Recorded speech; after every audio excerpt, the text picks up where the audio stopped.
मुसलमान तो जीते मरने के लिए, यहाँ इंसाफ नहीं मिला तो वहाँ मिलेगा। कपस में फंस गए बुलबुल, अरे सयाद क्या कीजिए, जहाँ बेदर्द हाकिम हो वहाँ फरियाद क्या कीजिए। कोई है ही नहीं इस दुनिया में, मैं खाली अकेला खड़ा हूँ। आपको कैसा लगता है जब आपकी बेटी का नाम दिल्ली दंगे के मास्टरमाइंड के रूप में लिया जाता है?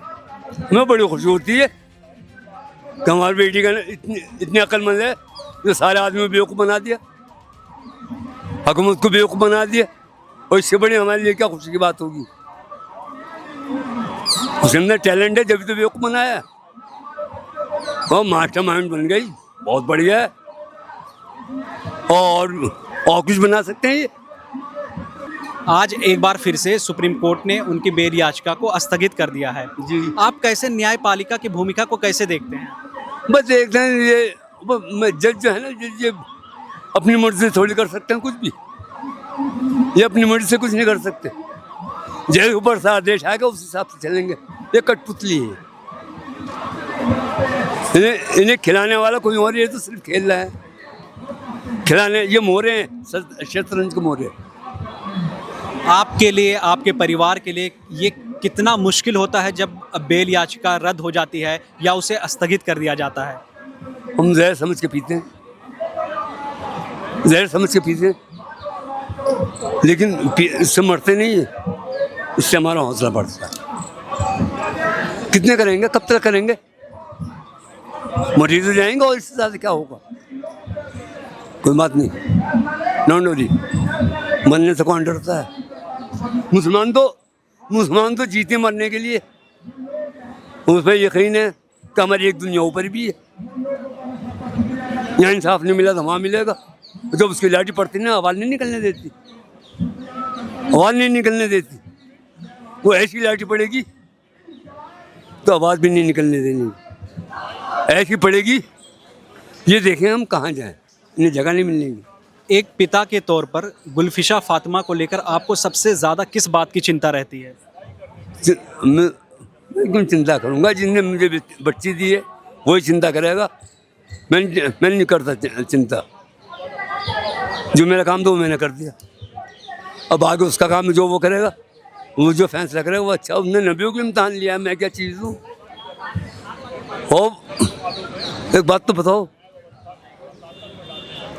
क्या किसी बकरी कुर्बानी होती है?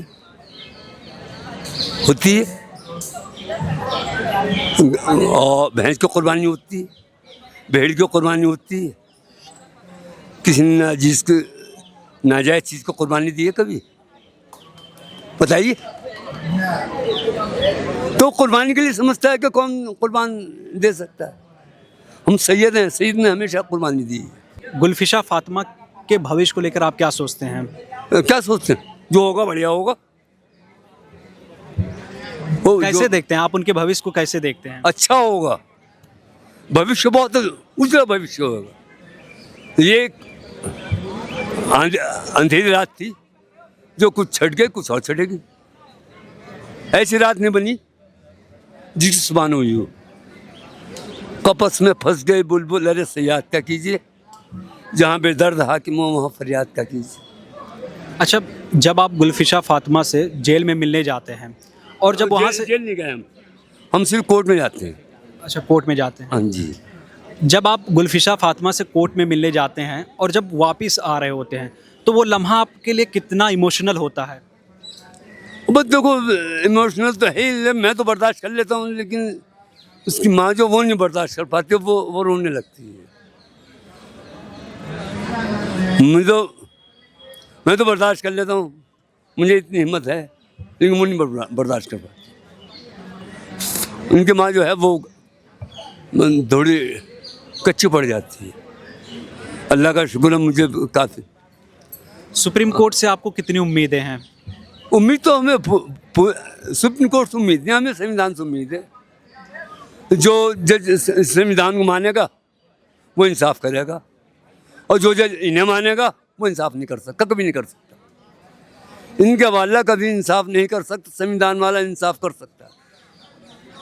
अगर मान लीजिए सुप्रीम कोर्ट से भी जमानत नहीं मिलती है तो आगे आप क्या करेंगे? करना क्या है, वकीलों से पूछेंगे कि भाई क्या करना चाहिए। हम तो पढ़े लिखे हैं नहीं, वो हमें रास्ता बताएंगे कैसे चलो, जैसे वो बताएंगे वैसे चलेंगे। गुलफिशा फातिमा के गिरफ्तार हो जाने के बाद क्या आपके रिश्तेदार या मोहल्ले वाले आपसे दूरियां बनाते हैं? मुझे तो ऐसे दिखाई देता है जैसे सारे सारे सारे दफान होगा, कोई है ही नहीं इस दुनिया में, मैं खाली अकेला खड़ा हूँ। ना मेरे ससुराल से कोई फ़ोन करा, ना किसी भाई ने मुझे ये कहा कि तू मत घबराइयो हम तेरे साथ हैं, कोई कुछ नहीं। मैं तो रो रो के रातें गुजारी हैं, आज दिन जो रो रो के गुजारे, कोई मुझे छुपाने वाला नसीब ना हुआ। हम तो ऐसे हो गए जैसे ना तो कोई हमारा भाई है, ना कोई हमारे रिश्तेदार, ना ससुराल में, ना कहीं में। अब तक जो है इतने साल हो गए, हमारे ससुराल से लेने देने ख़त्म हो गया। किसी से कोई बातचीत नहीं होती है? अब जुड़ने शुरू हैं, लेकिन अब हम नहीं जुड़ते।